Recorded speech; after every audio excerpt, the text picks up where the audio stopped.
Чудни премрежија се случуваат во автомобилската индустрија. Американскиот джип ќе вградува јапонски хибридни системи.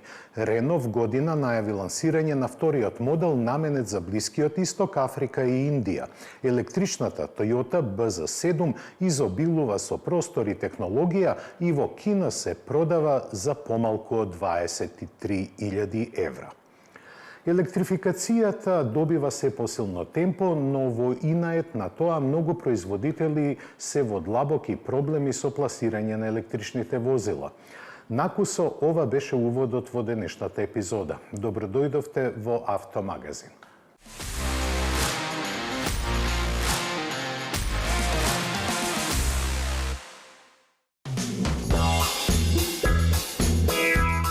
Заради одличната продажба, Volkswagen го продолжи животниот век на Tiguan дури до 2035 година.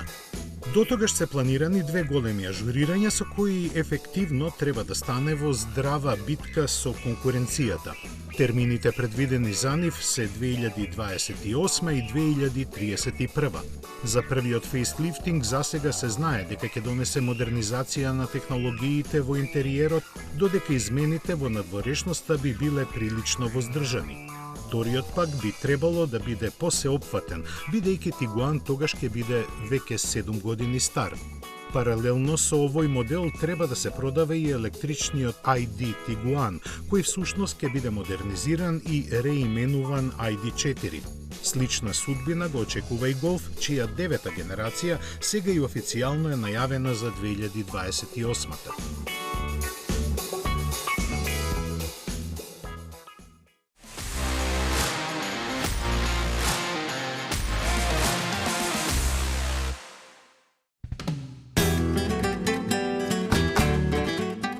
Пред секое лето од Маранело ни доаѓаат весели вести во форма на нови кабриолет изданија.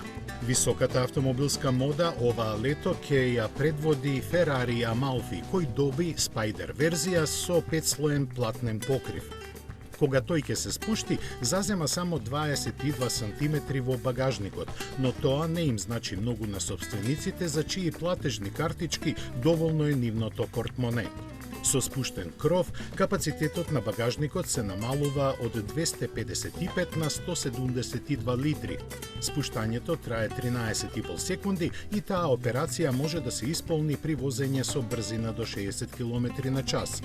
3,9 литарскиот V8 турбомотор испорачува 640 конски сили, произведува 760 Нм вртежен момент и го катапултира Amalfi од 0 до 100 км на час за 3,3 секунди, а 200 км на час се достигнуваат за 9,4 секунди.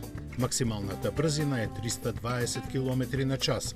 Цената е 270.000 евра, што е за 30.000 евра повеќе отколку за изведбата со цврста градба.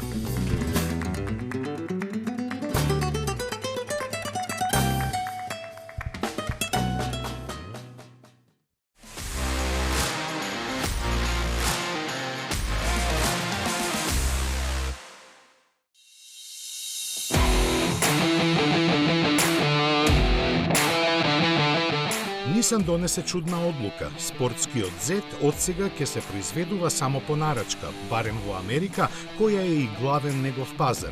Компанијата таму од овој модел лани продаде скоро 5.500 примероци, што наместо како успешно беше проценето дека е лошо за имиџот на моделот.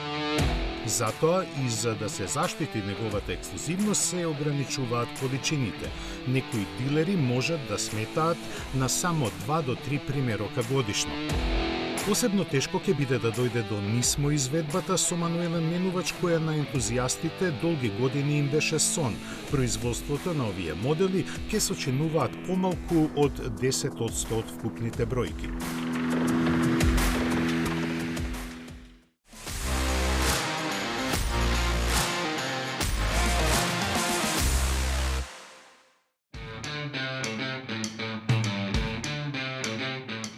Опаѓањето на интересот го принуди Volvo да лансира нова основна и ценовно поприфатлива верзија на електричниот EX30.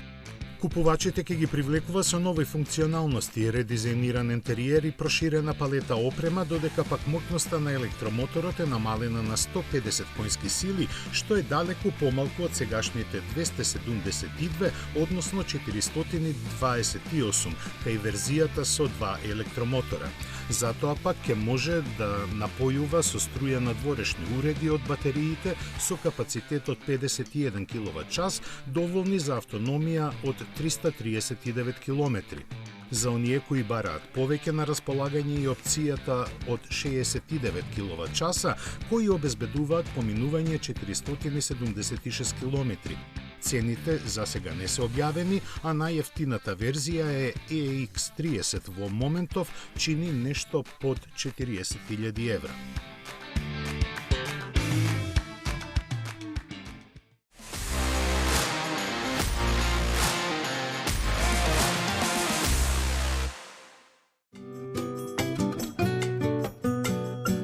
Со новиот модел Striker, романската марка ќе понуди различни погонски склопови и ја комбинира динамиката на караван, практичноста на просторен компактен автомобил и оддалеченоста од земјата, карактеристична за кросовер. Со должина од 4,62 метри, овој кросовер со повеќе погони совршено го надополнува Bigster во гамата на Dacia во C-сегментот. Заедно двата модели ќе формираат силно и важно дуо, дизајнирано да го зајакне присуството на брендот во стратешки важен сегмент од пазарот.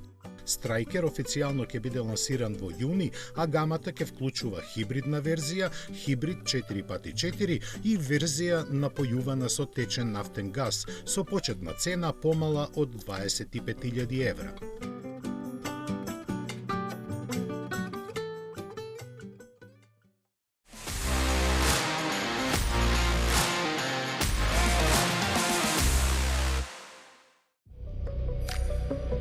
Рено смета дека новите ветени пазари се Индија, Африка и Блискиот Исток.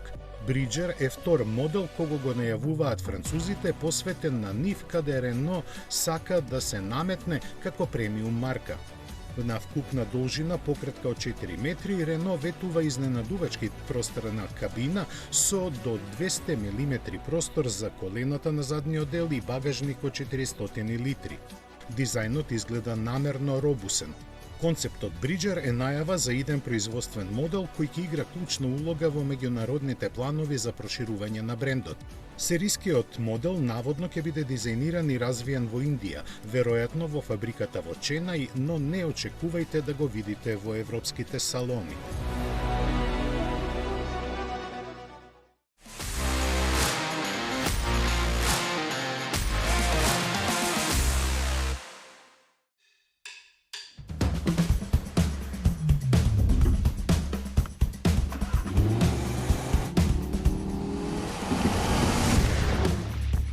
За да ја потврди ексклузивноста на RS3 Competition Limited, Audi Sport ќе произведе само 750 примероци.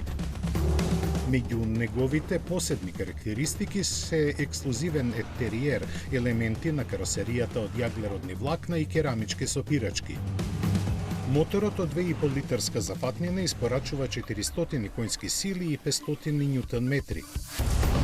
Забрзува од 0 до 100 км на час за 3,8 секунди и достигнува максимална брзина од 290 км на час.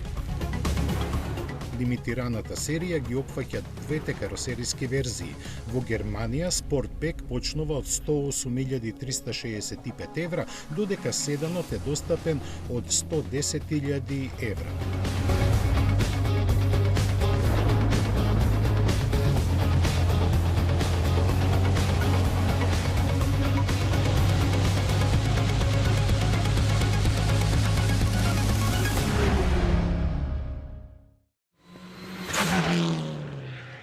Петнаесет години вие одбирате, ние купуваме за 24 часа. 15 години над 10.000 клиенти.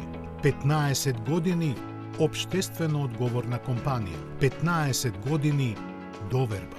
15 години лидери на пазарот.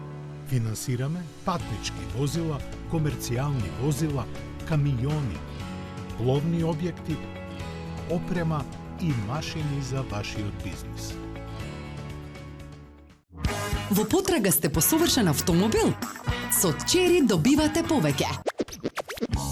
Закажи тест возење на chery.mk.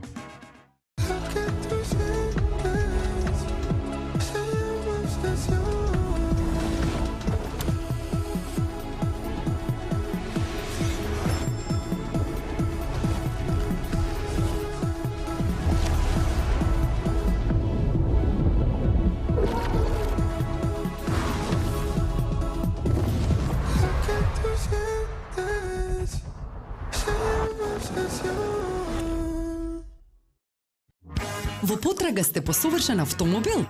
Со Chery добивате повеќе. Закажи тест возење на chery.mk. Фронтера. Уоу, колку многу простор. Вау, ова беше брзо полнење. Новата Opel Frontera од 21.000 евра. Во потрага сте по совршен автомобил? Со Chery добивате повеќе. Закажи тест возење на chery.mk. Метрополис, број 1 радиомрежа. 15 години вие одбирате, ние купуваме за 24 часа. 15 години над 10.000 клиенти. 15 години општествено одговорна компанија. 15 години доверба. 15 години лидери на пазарот. Финансираме патнички возила, комерцијални возила, камиони, пловни објекти, опрема и машини за вашиот бизнис.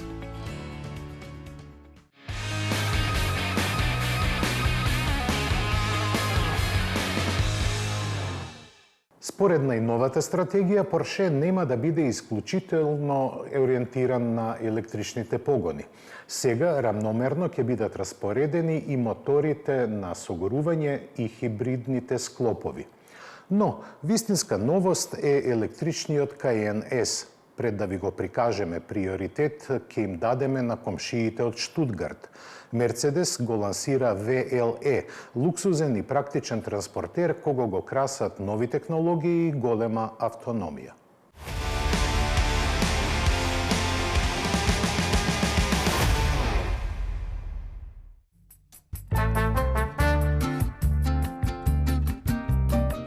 Со спој на луксуз и практичност, Мерцедес започнува нова ера во електрификацијата. Првиот представник на идната серија возила е моноволуменецот со ознака VLE, кој може да се пофали со автономија поголема од 700 км. За него е развиена посебна платформа со врвни технички решенија која ќе биде достапна во две верзии за патнички и комерцијални возила. Германците го опишуваат VLE како луксузно превозно средство со внатрешност за 8 лица. Како што сега е модата, екрани има насекаде. Еден пред возачот за инструментаблата, друг централен, трет за совозачот и уште еден голем кој се спушта од покривот за патниците назад. Конфигурацијата на седиштата се прилагодува на потребите и големината на просторот за товар се движи од 795 на дури 4000 литри. Задните врати се лизгачки, а удобноста во возењето ја обезбедува воздушното ослонување со автоматска нивелација и прилагодување на растојанието од подлогата до 40 мм. Задните тркала се управливи, за погон е задолжен електромотор од 272 конски сили, а архитектурата е 800 волтна. Батериите од 115 киловачаса се полнат со максимална моќност од 315 киловати. Подоцна понудата на VLE ќе биде проширена со верзија со 2 електромотора и погон на сите тркала и со поевтина изведба со помали батерии. Погонот на Мерцедес во Шпанија веќе е подготвен за неговото производство. Бидејќи паралелно се развива и класичната платформа, во иднина овој модел ќе добие верзии со мотори за внатрешно согорување.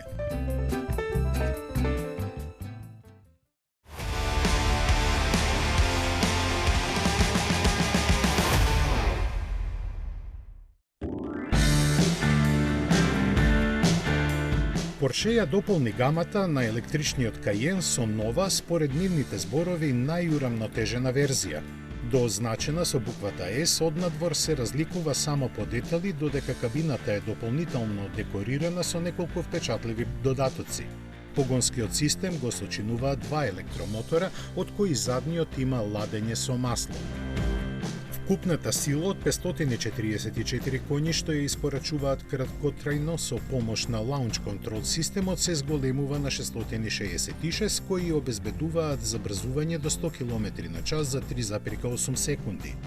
Батериите со капацитет дозволуваат декларирана автономија од 653 км, а до 80% од капацитетот се полнат за 16 минути.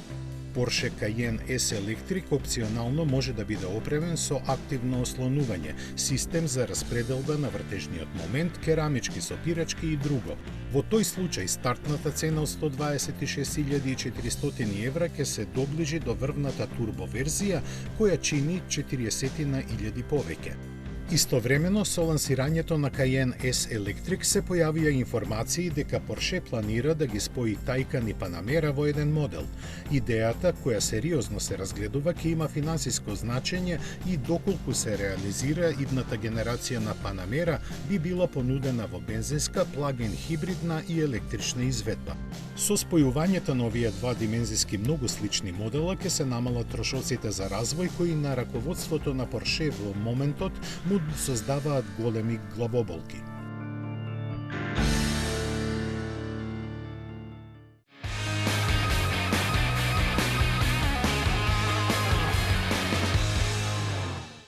Кога од американскиот пазар Stellantis одлучи да ги повлече моделите со приклучен хибрид и најави дека во иднина ќе се имплементира само напојувачкиот хибриден систем, намерно или не, пропушти да каже дека ќе ги купува од јапонците.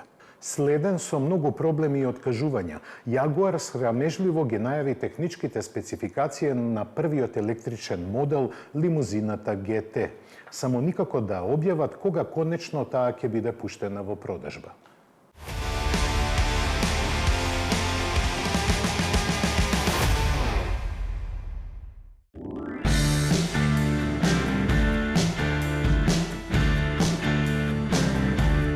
На почетокот на годинава Stellantis прилично тивко исфрли неколку своји плагин хибридни модели од американската понуда. Образложението за оваа одлука која изненади дел од јавноста беше дека се работи за стратешка промена според која компанијата во иднина повеќе ќе се ослонува на класичните хибридни решенија и електричните возила со продолжувач на автономијата. Првата конкретна потврда за тоа пристигна со новиот Jeep Cherokee со хибриден погон за чија технологија аналитичарите открија дека всушност не е американска. Имено, без тоа да биде истакнато во јавноста, Stellantis ги има преземено решенијата на компанијата Blue и Nexus, која е заеднички потврд на јапонските Aisin и Denso и двете дел од групата Toyota. Оваа компанија примарно е специјализирана за електрични погонски системи и е позната по интеграцијата на компонентите во компактен склоп кои во една единица обединуваат електромотор, инвертер и преносен механизам. Меѓу другите тој се среќава кај Lexus UX, Toyota Mirai, BZ4X и сестринскиот Subaru Solterra. Системот кај Cherokee, заснован на два електромотора и електронски контролиран вариоматски менувач, со години се среќава кај бројни хибридни модели на јапонскиот конгломерат. Ваквите соработки не се ништо невообичаено во индустријата, но зачудува што од Stellantis нема официјална потврда дека новиот адут на Jeep има јапонски гени во себе.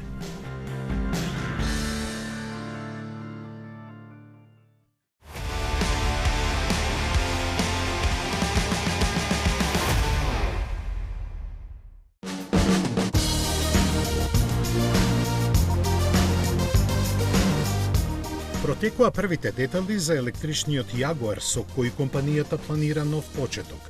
Но тоа нема да биде лесно бидејќи ќе тежи дури 2700 килограми. Главната причина за тоа се батериите од 120 киловат-часа кои треба да му обезбедат автономија од 700 километри. Ќе поддржуваат полнење со струја до 350 киловати, што значи дека за 300 и нешто километри пат ќе бидат потребни 15 на минути. За задвижување ќе бидат задолжени 3 електромотора со вкупно повеќе од 1000 конски сили и напредно распоредување на вртежниот момент. Се проценува дека забрзувањето до 100 км на час ќе трае нешто повеќе од 3 секунди. За комфортни патувања, оваа луксузна лимузина долга околу 5,2 метри ќе биде опремена со воздушно ослонување. На официјалната потврда на овие бројки сепак ќе се почека уште малку бидејќи проектот доцни, најмногу заради недовршениот развој на софтверот.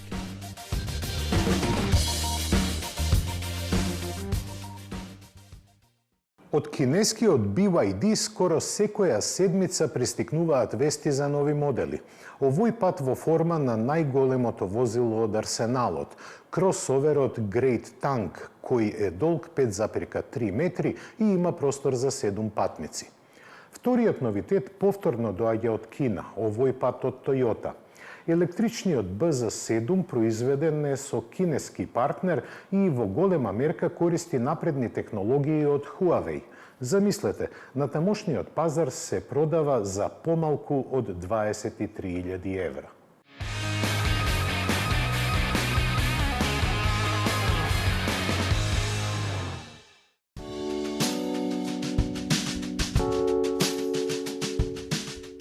BYD лансира толку многу новитети што веќе е невозможно редовно да се следат. Еден од нив е големиот кросовер Great Tank, кој е најголем во нивната гама. Долг е 5,3 метри, широк 2 и има меѓуоскено растојание од 3,13 метри, што обезбедува простор доволен за комотни патувања на 7 патници. Изгледот му е во согласно со дизајнерскиот стил наречен лицето на змеот, карактеристичен по светлосната лента на предниот дел и големите трапезоидни отвори за воздух. Украсен е со хромирани детали, за покривот се наведува дека има површина од 6,34 квадратни метри, а кога сите седишта се зафатени, остануваат само 252 литри простор во багажникот. Во внатрешноста се среќаваат 3 големи екрани плюс уште еден за патниците во вториот ред, ладилник и аудиосистем со 27 звучници.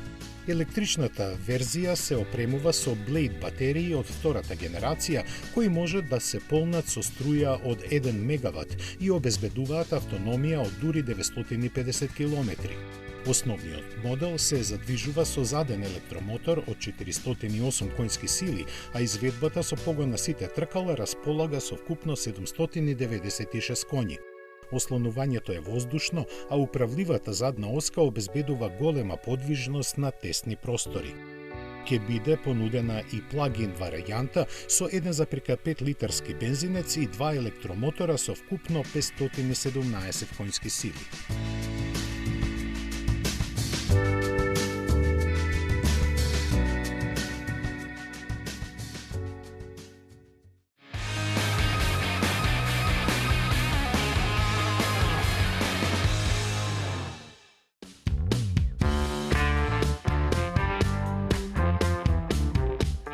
Toyota стартуваше со продажбата на електричниот BZ7 во Кина по цени од кои се паѓа во несвест, чини помалку од 23.000 евра. За тие пари купувачите добиваат лимузина со должина малку над 5,1 метри со доста напредни технологии подпишани од Huawei, како и интеграција со куќните уреди на Xiaomi. Тоа значи дека, на пример, од возилото можете да го вклучите клима уредот дома. Има модерен и елегантен дизајн со брз профил и пропорции кои обезбедуваат голем простор во внатрешноста. Таа пак е чиста со распоредот фокусиран на технологиите. Седиштата се со вентилирање и масажа, а на патниците назад на располагање им е дури и ладилник. Се ветува и високо ниво на автономно возење лимитирано од постоечката законска регулатива.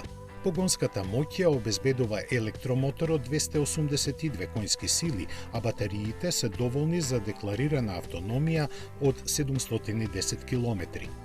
Во план е и верзијата со погон на сите тркала, за која спецификациите не се познати.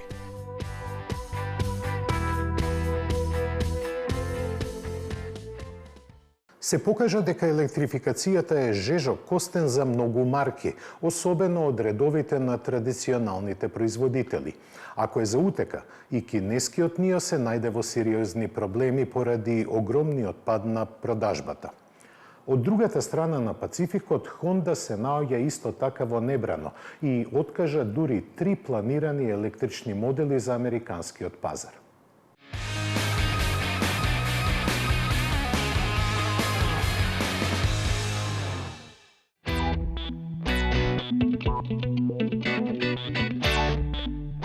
Не на сите кинески производители на возила им оди добро, дури и кога имаат атрактивни модели.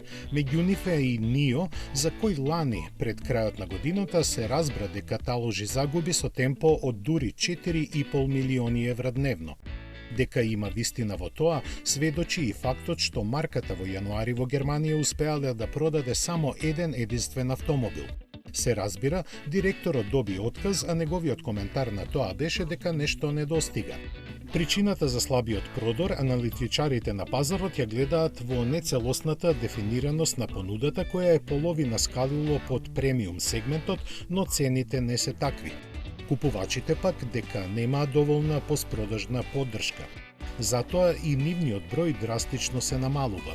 Проблемите со кои се справува при инвазијата на Европа, компанијата реши да го надмине со промена на продажниот модел. Место директно од сега ќе настапува преку овластени дистрибутери. На тој начин ќе се прошири присуството и приближи до купувачите. Но ќе се намали распространетоста на станиците за замена на батерии, кои NIO ги сметаше за еден од своите клучни предности во споредба со конкурентите.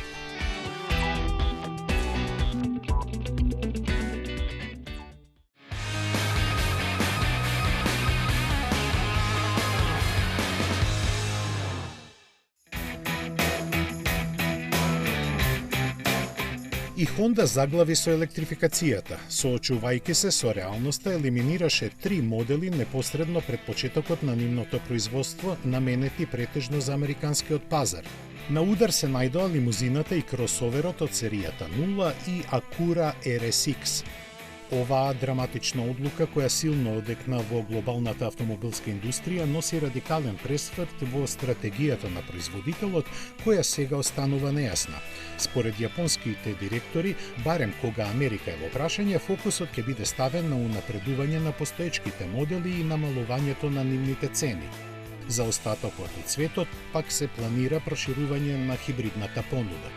Причината за откажувањето на новата серија електрични возила проектирани од бел лист хартија, заради што ја добија ознаката 0, се парите кои компанијата ги нема. Се очекува фискалната 2025 година, која во Јапонија завршува во март, да им донесе загуба меѓу 2 и 3 милиарди долари. Предходните планови предвидуваа семејство од 7 различни модели до крајот на деценијава. Прв требаше да биде лимузината, покажана како концепт во 2004-та, а веднаш по неа и кросоверот. Фабриката во Охајо, каде требаше да се произведуваат, веќе е модернизирана и опремена со технологии прилагодени за електрични возила. За сега нема информации како сето ова ќе се одрази на лансирањето на Афила 1, кој како заеднички автомобил на Sony и Honda, поставен на истата платформа како и откажаните модели, е планиран за производство во оваа фабрика.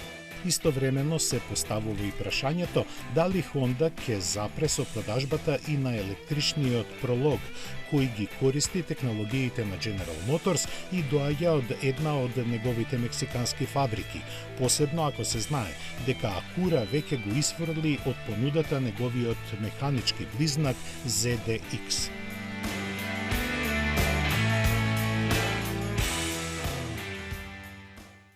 Ова беше се за денешното издание. Следното е во редовниот термин. До гледање.